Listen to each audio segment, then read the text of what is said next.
The wine glass shattered first.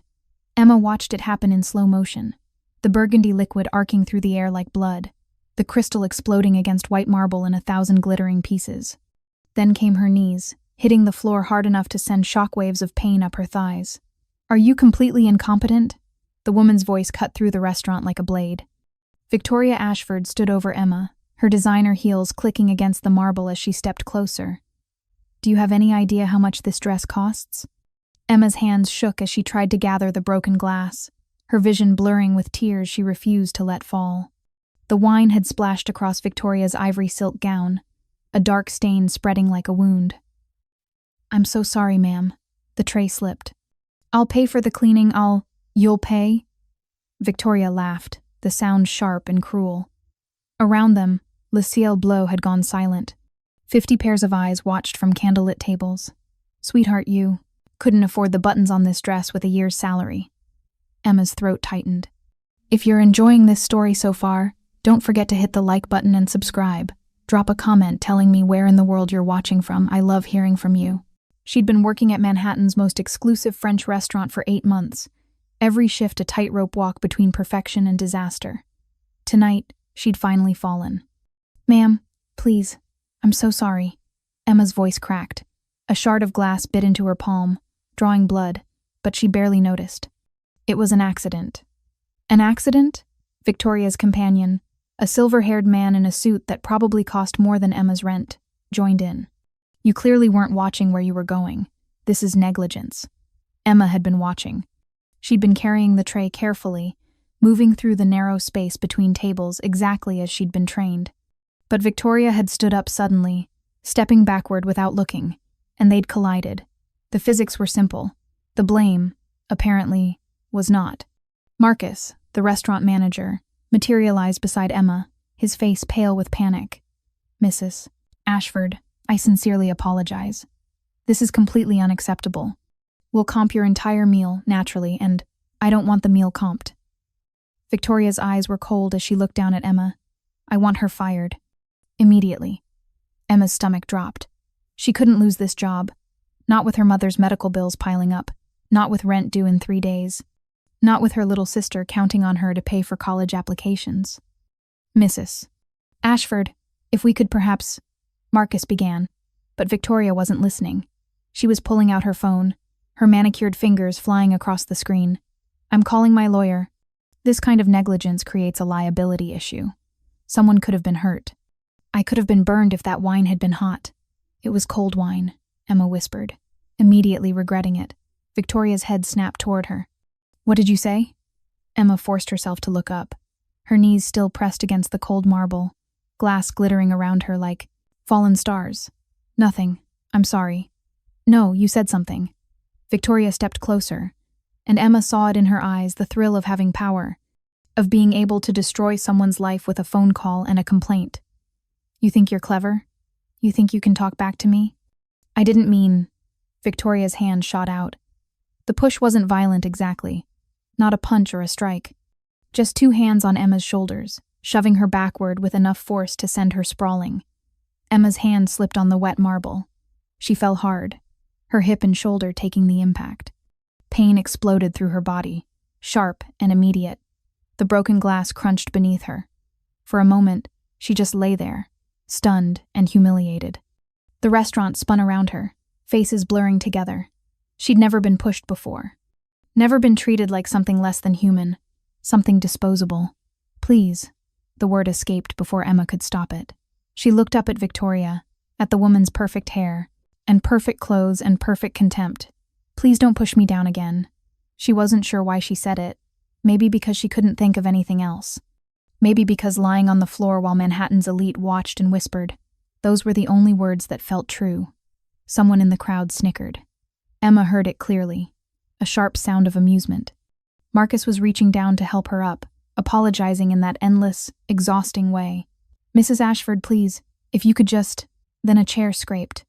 The sound cut through the noise like a knife through silk. Emma looked up through blurred vision and saw a man rising from the corner booth. The VIP section, table 1. The table that was always reserved, always private, always surrounded by men in expensive suits who never smiled. Dante Romano moved through the restaurant like a wolf through sheep. He wasn't tall, maybe 6 feet, but he didn't need height. Something in the way he walked, the set of his shoulders, the absolute certainty in his dark eyes made people step back without thinking. The restaurant held its breath. Dante stopped directly in front of Victoria, who hadn't noticed him yet. She was pocketing her phone, probably already composing the story she'd tell at her next country club brunch. The help these days, completely incompetent. Then Dante's hand shot out and caught Victoria's wrist. The movement was so fast, so controlled, that Victoria didn't even have time to react. 1 second she was standing, triumphant. The next, Dante's fingers were wrapped around her wrist, not bruising, not violent, but utterly immovable. "You," Dante said quietly, "made a mistake." His voice was barely above a whisper, but in the dead silence of Ciel Bleu, everyone heard it. Victoria's face went from flushed to pale in an instant. Her mouth opened, but no sound came out. Dante didn't shout, didn't threaten, didn't need to. He simply held her there, his dark eyes promising things that made grown men confess to sins they hadn't committed yet. From the floor, Emma stared up at both of them, her heart pounding so hard she thought she might pass out. And somewhere in the back of the restaurant, 3 different phones captured everything. For exactly 8 seconds, nobody moved. Dante held Victoria's wrist, their faces close enough that she could see the absolute coldness in his eyes. The Mafia boss's expression never changed, no anger, no satisfaction, nothing but controlled calculation. Then, just as suddenly as he'd grabbed her, Dante let go. Victoria stumbled backward, gasping, her hand flying to her wrist. Her face had gone from pale to a sickly gray.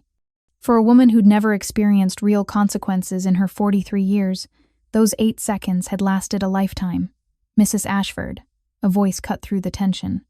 2 men in expensive suits materialized from somewhere in the crowd. Victoria's security, her husband's men, the people paid to keep her safe. They'd been too, shocked to react at first. Nobody grabbed people in restaurants. Nobody touched the Ashfords. These 2 facts couldn't exist in the same universe. But they just had. "We're leaving," the lead security guard said firmly, positioning himself between Victoria and Dante. His hand hovered near his jacket, not quite reaching for a weapon, but the threat was clear. Dante didn't even glance at him. He adjusted his cufflinks, completely unbothered, as if he'd just swatted a mosquito instead of publicly humiliating one of Manhattan's wealthiest socialites. "Smart choice," Dante said quietly. Victoria's companions scrambled to gather her things, her phone, her purse, her dignity. One of them threw cash on the table, far more than their bill required. They weren't paying for dinner, they were paying to leave alive. "This isn't over," Victoria managed to choke out, but her voice cracked on the last word. Her hand still trembled at her wrist. Dante finally looked at her, really looked at her, and smiled. It was the kind of smile that sent Victoria and her entire entourage backing toward the exit, nearly tripping over themselves. They left through the front doors in a rush of expensive perfume and quiet panic, leaving behind a restaurant full of witnesses and a story that would be told in whispers for months. The moment they were gone, the spell broke. Conversations erupted at every table, but quieter now, more careful. Everyone had seen what happened. Nobody wanted to be next. Emma was still on the floor. Marcus helped her up, his hands shaking almost as badly as hers. "Are you okay? Are you hurt?" "I'm fine," Emma lied. Her hip throbbed where she'd landed, and her shoulder was already starting to bruise. But that wasn't what had her shaking. She looked toward table 1, where Dante had returned to his seat as if nothing had happened. He didn't look at her, didn't acknowledge her, just picked up his wine glass and took a sip, resuming a conversation with the man across from him, a gray-haired man in a perfectly tailored suit who'd watched the entire scene with mild interest. "Go clean up," Marcus whispered. "Take 10 minutes." Emma nodded numbly and headed for the staff bathroom on unsteady legs. Behind her, the restaurant slowly returned to its normal rhythm, but she could feel every eye following her path across the floor. In the bathroom, Emma locked herself in a stall and finally let herself cry. Not from pain, though her body ached, but from humiliation, confusion, fear. Why had Dante Romano, of all people, defended her? Everyone in Manhattan knew his name. Everyone knew what he did, even if they pretended not to. The Romano family had controlled the city's underground for 3 generations. They owned restaurants, nightclubs, construction companies, all legitimate on paper, all fronts for something darker. And Dante Romano, the youngest son who'd taken over the family business 5 years ago at just 28, was the most dangerous of them of all. Not because he was violent, though everyone knew he could be, but because he was smart, patient, strategic. Men like him didn't defend waitresses unless there was a reason. Emma splashed cold water on her face and returned to work. She had 6 more hours on her shift. Bills didn't pay themselves. The rest of the night passed in a blur of whispered conversations and pointed stares. Other servers asked if she was okay in hushed voices. The kitchen staff treated her like she'd survived a car crash. Even the restaurant's owner, Mr. Chen, appeared from his office to check on her, something he'd never done before. "You sure you can work?" he asked, studying her face. "I'm sure." He nodded slowly. "Table 1 asked for you specifically." Emma's stomach dropped. "What?" "They want you to handle their service for the rest of the night." Mr. Chen's expression was unreadable. "Just be professional and polite." Emma's legs felt like water as she approached table 1. Dante was discussing something with his companion in Italian, their voices low. She caught fragments, numbers, names she didn't recognize, words that sounded like business but felt like threat. "Excuse me," she said softly. "Can I get you anything?" Dante glanced up. His eyes were dark brown, almost black, and completely unreadable. "The lady will have the chocolate soufflé." Emma blinked. There was no lady at the table, just Dante and the gray-haired man. "For you," Dante clarified, his expression neutral. "After your shift. The kitchen will prepare it." I don't understand. You don't need to." He returned to his conversation, dismissing her without another word. Emma stood there for a moment, confused, then retreated to the kitchen. Behind her, she heard the gray-haired man chuckle. "You've got a soft spot, Dante." "I've got standards, Vincent." "There's a difference." By the time Emma's shift ended at midnight, her feet ached and her mind raced with questions she couldn't answer. The kitchen had indeed prepared a chocolate soufflé, which sat waiting for her with a small note. "Go home safe. D." In the staff changing room, the other servers couldn't stop talking. "Did you see her face?" Victoria looked like she was going to pass out. "I heard someone recorded it. Everyone's talking about it." Why would Dante Romano care about a waitress? Emma changed in silence, avoiding their questions. She just wanted to go home, take a hot shower, and forget this night ever happened. But as she left through the back exit into the cold November air, she noticed a black car idling at the curb. The window rolled down, revealing a man in a dark suit, one of Dante's men from table 1. "Get in," he said. "We'll take you home." "I can take the subway." "It wasn't a request, miss." Emma hesitated, then climbed into the car. As they pulled away from the restaurant, she caught a glimpse of someone across the street, phone raised, camera pointed at her. The videos, she would learn later, had already begun to spread. And somewhere in his penthouse office overlooking the city, Dante Romano watched the footage for the 3rd time, his expression thoughtful. He'd been in that restaurant by chance tonight, pure coincidence. But when he'd seen that woman push the waitress to the floor, when he'd heard those whispered words, "Please don't push me down again," something had shifted inside him. He'd built an empire on control, on calculated decisions, on never acting without purpose. But tonight, he'd acted on instinct, on something that felt dangerously close to compassion. Vincent was right. He did have a soft spot. And Emma Mitchell, though she didn't know it yet, had just become the most protected person in Manhattan, not because she'd asked for it, but because Dante Romano had decided she mattered. And when Dante Romano decided something, the entire city rearranged itself to make it true.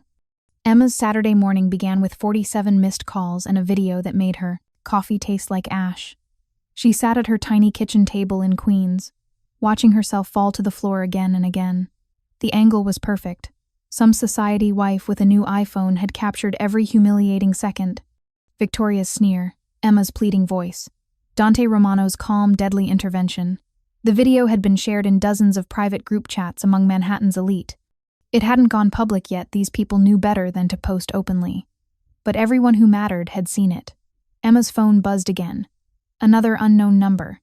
She'd stopped answering after the first 10 calls, all from reporters asking for her story, her connection to Dante Romano, whether she'd comment on the incident.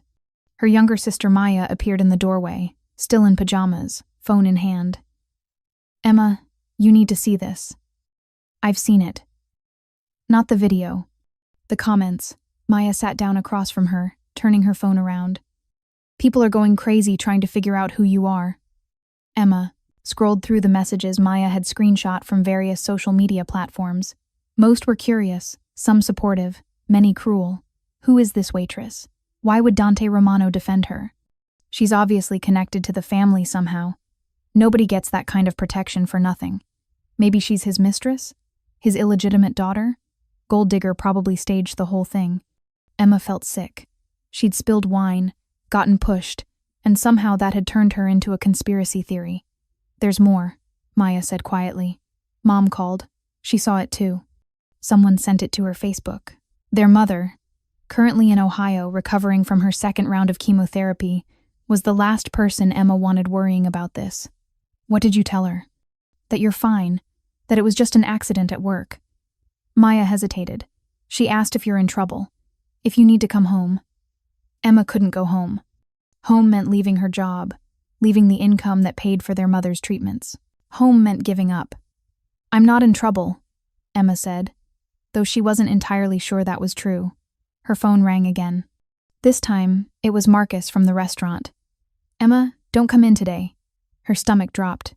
Am I fired? No. God, no. Marcus sounded exhausted. But there are reporters outside the restaurant. They're asking about you, about last night. Mister. Chen thinks it's better if you stay away until this blows over. How long will that take? I don't know. A few days? Maybe a week? He paused. Mister, Chen says you'll still get paid for your shifts. Just stay home. Stay safe. After he hung up, Emma sat in the silence of her apartment, feeling her carefully constructed life crumbling around her. She needed to work. She had bills, responsibilities, a mother who was depending on her. A text appeared from an unknown number. Don't worry about money. Everything is handled. Stay home today. Emma stared at the message, her hands shaking. How did Dante Romano have her? Phone number? How did he know she'd been told to stay home? Another text came through immediately after. Your rent is covered this month. Groceries will be delivered this afternoon. You're safe. What the hell? Emma whispered. Maya looked over her shoulder and her eyes went wide. Is that from him? From Dante Romano? I don't know how he got my number. Emma, he probably knows everything about you by now. Maya's voice was a mix of awe and concern. The Romano family doesn't do anything halfway. If he's protecting you, he's going to know where you live, what you need, everything. The thought should have terrified Emma. Instead, it made her feel something she hadn't felt in 3 years. Not since their father died and left them drowning in medical debt. Safe. But safety from men like Dante Romano came with a price. Emma just didn't know what that price was yet. By Sunday morning, Emma's name was everywhere. The story had leaked beyond. Private group chats, news outlets, gossip blogs, social media influencers, everyone wanted to know about the mystery waitress who'd captured the attention of Manhattan's most dangerous man. Dante Romano's secret connection. Who is Emma Mitchell? Waitress. Under Romano protection. What does she know? Victoria Ashford. Humiliated by Mafia boss over spilled wine. Emma discovered this at 7 a.m. when she opened her apartment door to get the newspaper and found a camera flash in her face. Emma Mitchell.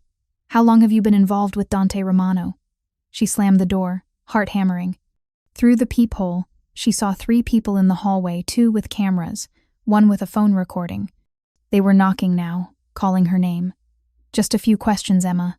What's your relationship with the Romano family? Is it true you're under his protection? Emma backed away from the door, hands shaking. Her phone was already ringing, more unknown numbers. Her social media accounts, which she rarely used, were flooded with messages. Most were curious. Some were supportive. Many were vicious. Another woman using victimhood for attention. She knew exactly what she was doing. Probably planned the whole thing.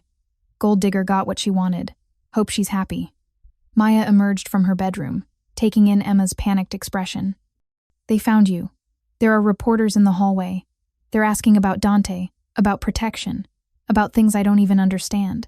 You need to call someone. The police? A lawyer? Emma didn't have money for a lawyer. And calling the police felt wrong somehow, like admitting she was in over her head, which she definitely was. Her phone rang again. This time, a number she recognized. Marcus. Emma. I'm so sorry. Mr. Chen needs to see you. Today. It's important. I can't leave my building. There are reporters. We'll handle it. A car is coming for you in 20 minutes. Use the service entrance. After he hung up, another text appeared. From Dante's number. The reporters will be gone in 10 minutes. Marco is handling it. The car will take you safely to the restaurant. Don't worry.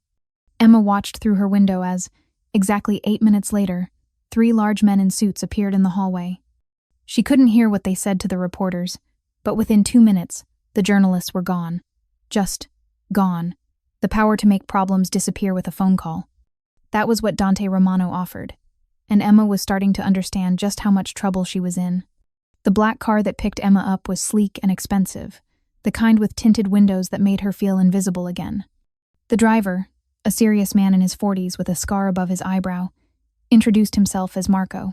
Mr. Romano asked me to make sure you get to the restaurant safely, miss. Thank you, Emma said quietly. And thank you for the reporters. Marco's expression softened slightly. That's what we do, miss. We take care of our people. Our people. Like she belonged to something now. Like she'd signed a contract she didn't remember agreeing to. The Ciel Bleu looked different in daylight, less glamorous, more ordinary. Emma entered through the back, avoiding the main dining room, and headed straight for Mr. Chen's office. She expected to find him alone. Instead, there were 3 other people in the room. Marcus, a woman in a sharp gray suit carrying a leather briefcase, and David Park, the restaurant's general manager. Sit down, Emma, Mr. Chen said quietly. Emma sat. Her hands were already shaking. The woman opened her briefcase and pulled out several documents. Miss Mitchell, my name is Sarah Winters. I'm the restaurant's legal counsel. What I'm about to show you is serious, and you need to understand the situation we're all in. She spread 3 letters across the desk. Official letterhead, dense paragraphs of legal text. As of this morning, Le Ciel Bleu has received formal complaints from the Ashford and family's legal team, Sarah continued. They're threatening a lawsuit for negligence, claiming you caused property damage to their client, created an unsafe dining environment, and that the restaurant is liable for employing what they call dangerously incompetent staff. Emma's mouth went dry. But it was an accident. She stood up suddenly. I didn't see her. They don't care. David Park leaned forward, his voice strained. They're also contacting our insurance company, our suppliers, and they've filed a formal complaint with the city health department, suggesting we have safety protocol violations. They're using a sledgehammer to kill a fly, Sarah said, her expression grim. This isn't about justice. This is about making an example. The problem is, they have the resources to make this hurt. Really hurt. Mr. Chen cleared his throat. Emma, you're a good employee. You've worked here 8 months with no problems. But the Ashfords are putting pressure on us from every angle. Our insurance premiums could triple. Our suppliers are getting nervous. I had 2 investors call this morning asking if we're going to have ongoing legal issues. Emma felt tears burning behind her eyes. What are you saying? Silence. You're firing me. We don't want to, Mr. Chen said, and he sounded like he meant it. But if we don't, this restaurant might not survive what they're planning. They want you gone, Emma. They're willing to destroy this entire business to make it happen. That's not fair. I didn't do anything wrong. Life isn't fair. Sarah's voice was gentle but firm. This is how powerful people operate. They identify a target, apply pressure, and wait for everyone around that target to fold. You're the target. We're the pressure point. Emma stood on shaking legs. So what? I just quit? Disappear? Let them win? You survive, David said quietly. That's what you do. Find another job, move on, and count yourself lucky you're not facing worse. Worse than losing. My job for being pushed to the floor? Nobody answered. Emma walked out of the office in a daze. Marcus tried to stop her in the hallway, started to say something sympathetic, but she brushed past him. She needed air, needed to think. She burst through the back door into the alley behind the restaurant, gasping like she'd been underwater. This couldn't be happening. She'd worked so hard to build a stable life, left Ohio with nothing, found this job, paid her rent on time, Sent money home every month to help with Mom's medical bills. One accident. One spilled glass of wine. And everything was collapsing. You okay, miss? Emma jumped. Two men stood near a black sedan parked at the mouth of the alley. She recognized them vaguely. They'd been at Le Ciel Bleu on Friday night, sitting at table 1 with Dante. I'm fine, she said automatically, wiping her eyes. The first man, tall with a scar above his eyebrow, Marco, she realized exchanged a glance with his partner. A younger man, with dark hair. Doesn't look fine, the younger man said. It's none of your business. Actually, Marco said, it kind of is. We're supposed to make sure you're safe. Safe from what? I just got fired. Or I will be. Same thing. Emma laughed bitterly. Tell your boss thank you for Friday night, but his help just made everything worse. Now the Ashfords are coming after me with lawyers, and I can't even afford. She stopped, realizing she was shouting at Mafia enforcers in an alley. That seemed like a bad idea. Marco pulled out his phone, dialed, waited. She's here. Restaurant just threatened to fire her. Ashford lawyers are applying pressure. A pause. Yeah. Okay. He hung up and looked at Emma with something almost like sympathy. Boss says don't quit. Don't sign anything. Go home. Stay there. I need to work. I have bills. You'll have money. He says not to worry about rent or groceries. Just stay home. Stay safe. Let this play out. Let it play out? But they were already getting into their sedan, leaving her alone in the alley with more questions than answers. Emma pulled out her phone and stared at her bank account. $812. Enough for rent. Barely. If she didn't eat much this month. A text appeared from Dante's number. Your rent is handled. Groceries will be delivered tomorrow. Stay home. This will be resolved. Emma stared at the message, her heart pounding. What had she gotten herself into? Victoria Ashford's Monday morning began with 18 text messages, 11 missed calls, and a fury that could have melted steel. She sat in her penthouse overlooking Central Park, watching the video for the 15th time. Dante Romano's hand on her wrist, his cold, dead eyes, the way he dismissed her like she was nothing. Her husband, Richard, stood by the window in his silk robe, phone pressed to his ear, his voice tight with controlled anger. I don't care what it costs. I want that. Girl destroyed. Her employment history, her credit, her family, everything. If she's ever jaywalked, I want to know about it.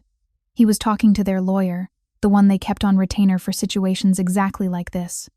Victoria's hand unconsciously rubbed her wrist, still feeling the ghost of Dante's grip. She'd never been manhandled before, never been made to feel small, powerless, afraid. The problem, Richard continued, is Romano. We can go after the girl, but if he's really protecting her. He paused, listening. No, we're not backing down. The Ashfords don't back down. We just need to be smart about it. He hung up and turned to Victoria. The lawyers are drafting everything. Negligence, emotional distress, defamation. By Wednesday, that waitress will wish she'd never been born. What about Romano? Victoria asked. We don't touch him directly, but we make it clear that his protection is making her life worse, not better. We make her toxic. Make every restaurant in Manhattan afraid to hire her. Make her so radioactive that even Romano's protection becomes a liability. Victoria smiled for the first time since Friday night. Ruin her reputation. Completely. By Monday evening, the smear campaign had begun. Anonymous sources leaked stories to gossip blogs. Emma Mitchell wasn't just a clumsy waitress. She was unreliable, had been fired from previous jobs for similar incidents, had a history of seeking attention and creating drama. None of it was true. But truth didn't matter in the court of public opinion. Mystery Waitress has history of incidents. If you're hooked on this story, make sure to subscribe and turn on notifications so you never miss an upload. Your support means everything and helps me bring you more emotional stories like this one. Former employers question Emma Mitchell's competence. Is Dante Romano being manipulated? The comment sections were brutal. I knew something was off about her. Nobody gets that protective over a random waitress. She's obviously playing him. Poor guy probably doesn't realize he's being used.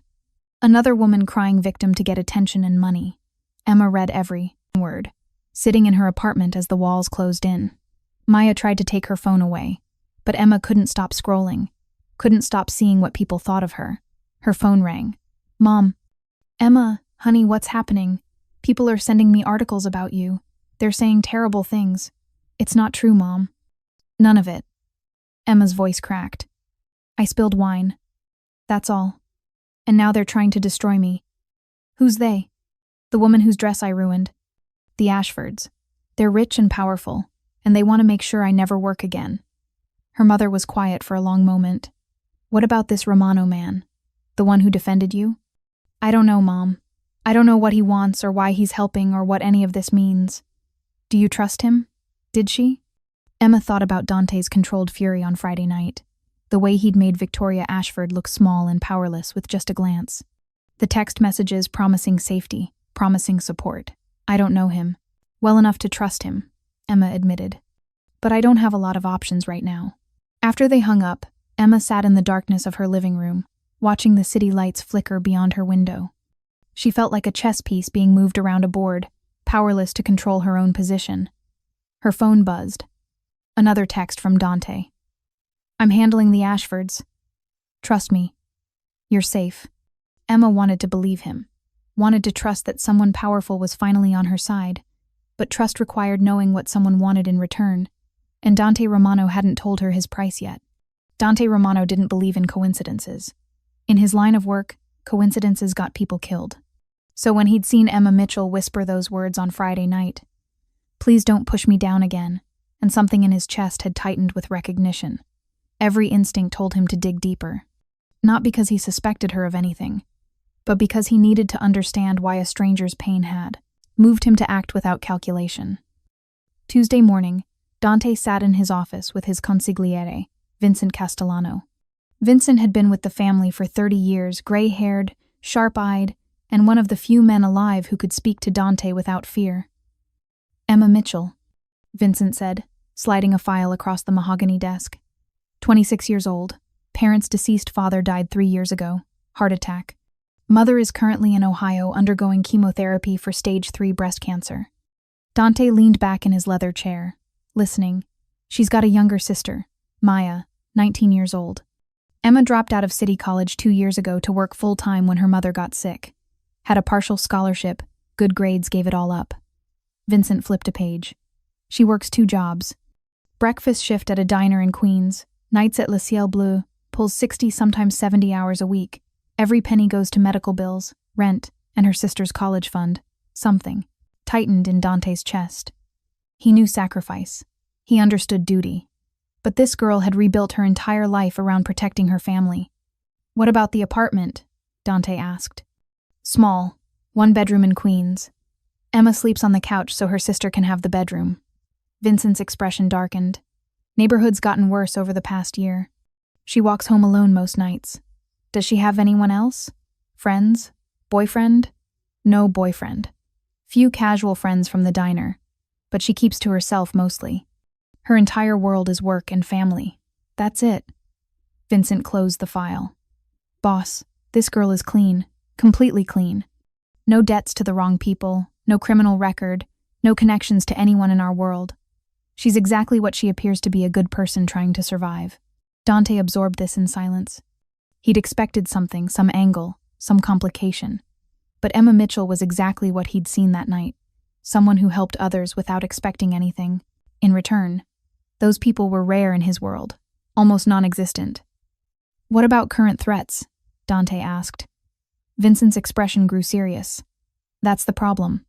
Since word got out about your protection, she's become a target for curiosity. The Ashfords are moving fast lawsuits, pressure on the restaurant, character assassination in the media. He paused. They're trying to make her radioactive. If they succeed, your protection starts to look like a liability instead of a gift. Dante's jaw clenched. They're trying to force her to reject my protection. Smart play, actually. If she publicly distances herself from you, they win. She loses her shield, and you look weak for caring about someone who didn't want your help. She's not going to reject it. Dante's tone was final. She can't afford to. Maybe not. But she needs to understand what she's accepting. Vincent leaned forward. Boss, you've put a spotlight on her. That makes her valuable. And in our world, valuable means vulnerable. Dante stood and walked to the window overlooking the city. Vincent was right. He'd protected Emma publicly, which had painted a target on her back. The Ashfords weren't the real threat. They were rich, vindictive, but ultimately powerless against him. The real threat was what his protection represented. For 3 years, Dante had run the family business with cold precision. No attachments, no weaknesses, no one who could be used against him. He'd learned that lesson when his father was killed. The people you loved became weapons in your enemy's hands. But when he'd seen Emma on her knees, heard her broken plea, something had cracked in the armor he'd built around himself. "I want security doubled," Dante said. "On her building, both jobs, everywhere she goes. Discreet but present. Already done.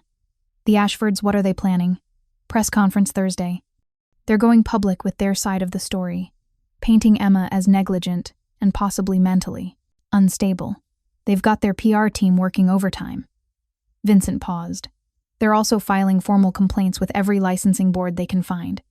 Health Department, Labor Board, even trying to get the restaurant's liquor license reviewed. They're trying to force Ciel Bleu to fire her. And it's working. The owner is terrified. Emma's already been told to stay home." Dante turned from the window, his expression cold. "Then we changed the narrative." "How?" "The Ashfords think they can win through money and lawyers. They're wrong." Dante pulled out his phone, scrolling through contacts. "They built their reputation on being Manhattan's darling socialites. Let's show people who they really are." Vincent's eyes gleamed with understanding. "You want to dig up dirt. I want to bury them in truth." Dante's voice was steel. "Victoria Ashford has a history of abusing service staff. Restaurant complaints, former employees who were too afraid to speak up. Find them, offer them protection if they'll go on record. And Richard Ashford? Tax issues, charity fraud. That foundation he runs, I guarantee the books don't add up." Dante's smile was cold. "We're not going to attack them. We're just going to let the world see who they've always been. This is going to get messy. Boss, they made it messy when they came after someone under my protection." Dante's tone left no room for argument. "Emma Mitchell doesn't deserve to have her life destroyed because she spilled wine on the wrong person. So we're going to make sure that doesn't happen." After Vincent left, Dante sat alone in his office, Emma's file open on his desk. He stared at her employee photo from Ciel Bleu. She wasn't smiling, just looking directly at the camera with quiet dignity. She reminded him of someone. It took him a moment to realize who. His mother. Not in appearance, but in spirit.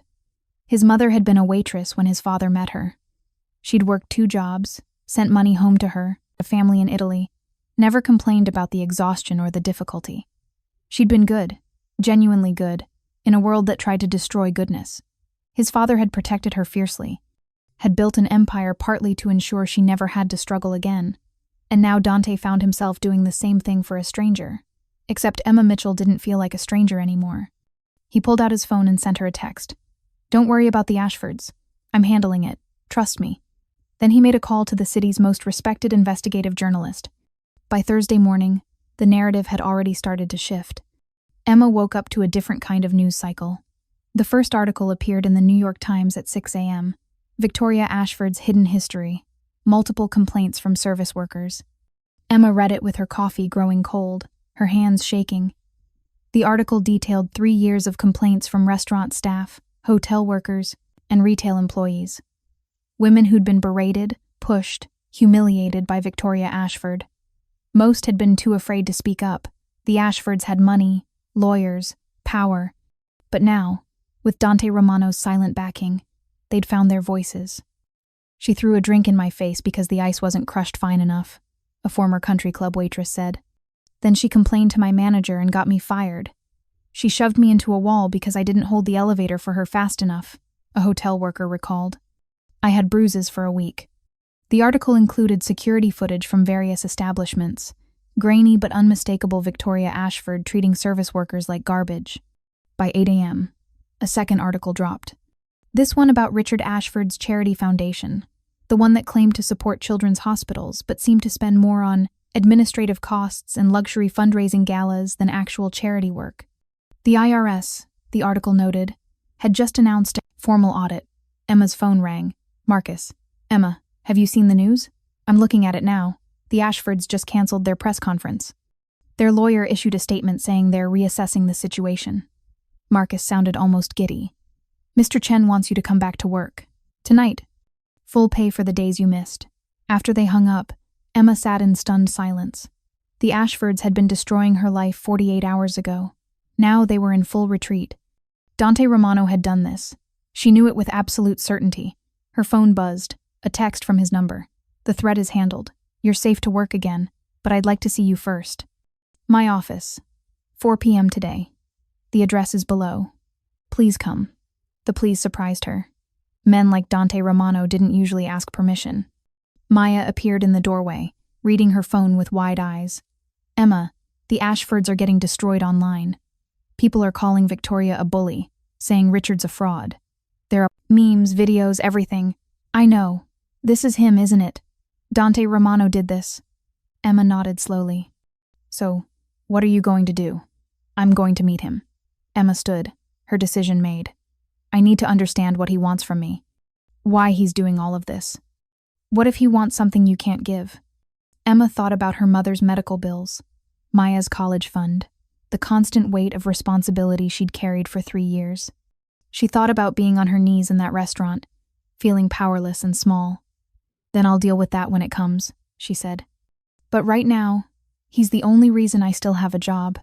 The only reason the Ashfords aren't destroying me. I owe him the courtesy of listening. Dante's office was in Tribeca, in a building that officially housed an import-export business. The lobby was marble and glass, expensive but not ostentatious. Emma gave her name to the receptionist, a professional woman in her 40s who smiled warmly. Mr. Romano is expecting you. 23rd floor. The elevator ride felt like ascending into a different world.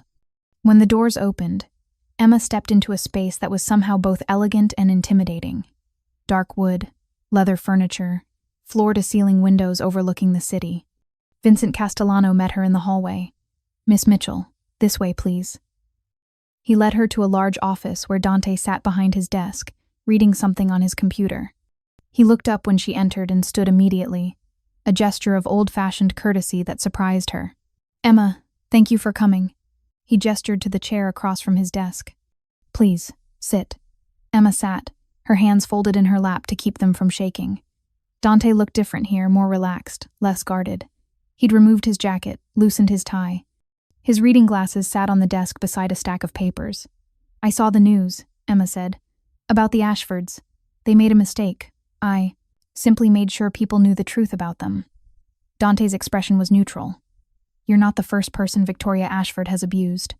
You're just the first one she tried to destroy who had protection. Why?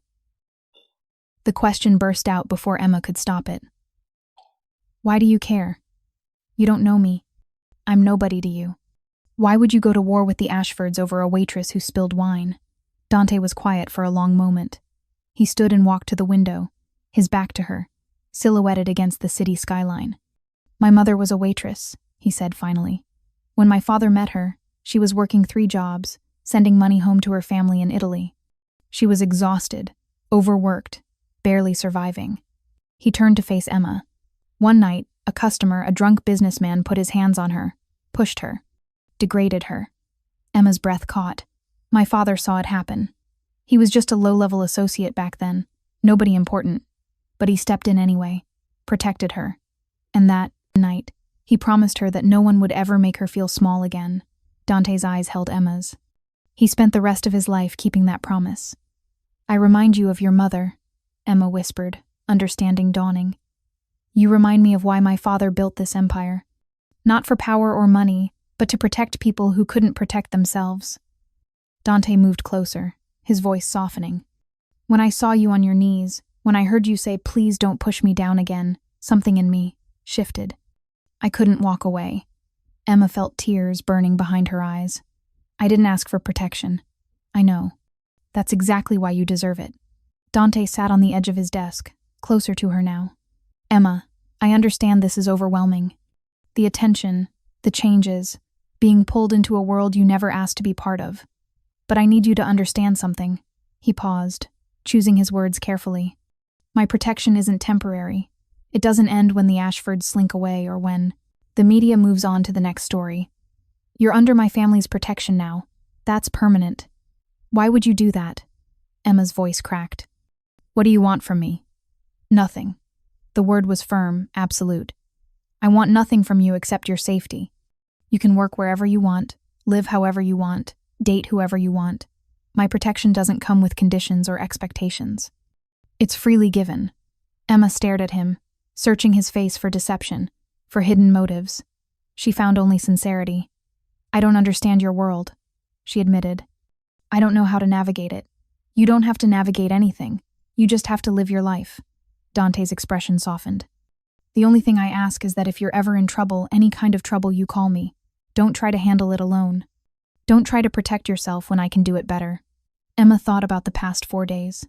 The fear, the humiliation, the feeling of powerlessness as the Ashfords tried to destroy her. Then she thought about how quickly Dante had ended it. How completely. The articles about the Ashfords, she said. That was you. That was the truth. I just made sure people saw it. They're going to hate you for it. They already hate me.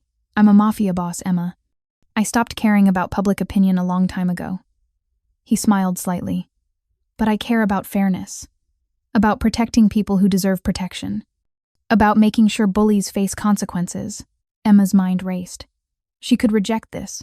Walk away. Insist she didn't need his help. Try to rebuild her life on her own. That's what the independent part of her wanted to do.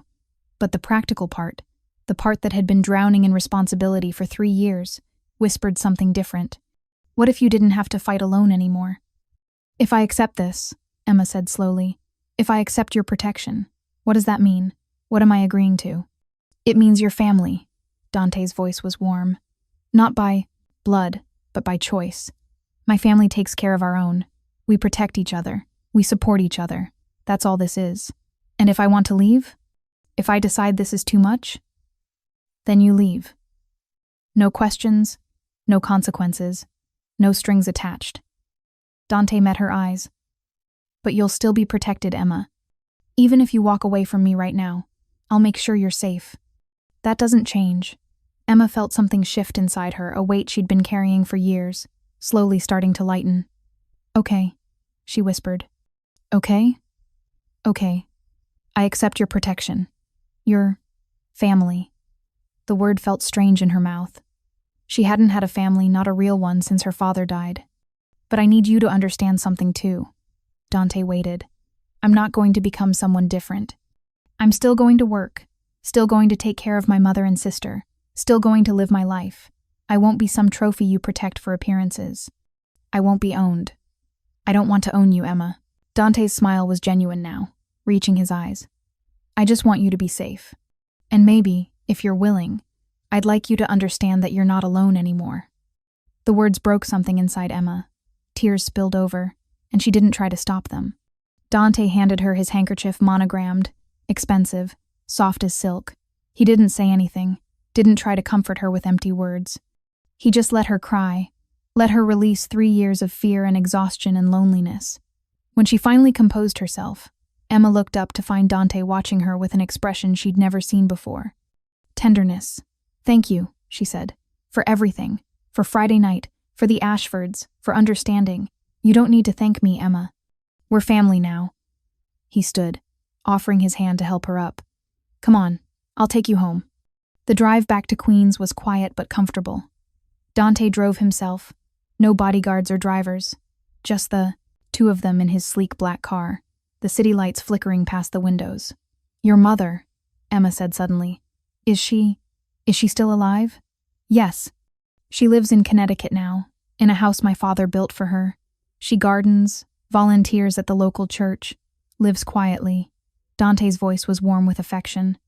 She'd like you, I think. Would she approve of you protecting a random waitress? She'd say I'm doing exactly what my father taught me. He glanced at Emma.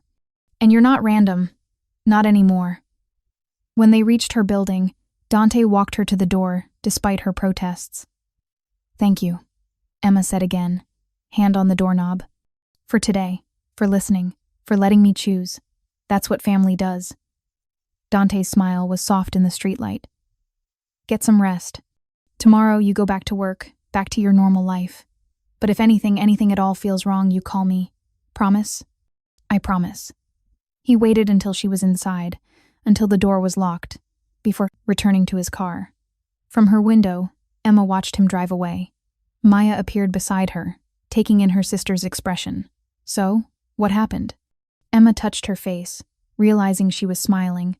I think I just became part of a Mafia family. And you're okay with that? Emma thought about Dante's words. You're not alone anymore. She thought about having someone powerful in her corner, someone who'd fight for her without asking for anything in return. Yeah, she said softly. I think I am. 3 weeks later, Emma's life had found a new rhythm. She returned to work at Ciel Bleu, where the staff treated her with a respect that had nothing to do with fear and everything to do with what she represented.